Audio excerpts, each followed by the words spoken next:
এতদিনে তোমার সেই ধ্বংসের পথ আবিষ্কার করলো।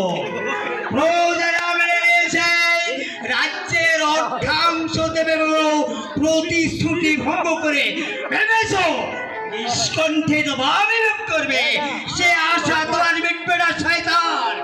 প্রত্যেক কর্মচারীর পদবি শুদ্ধ করে দিচ্ছি। এবার সেই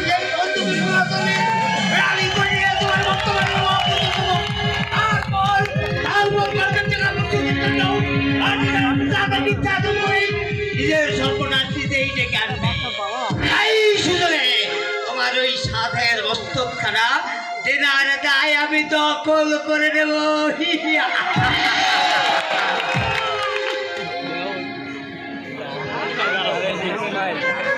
অসংখ্য অসংখ্য ধন্যবাদ।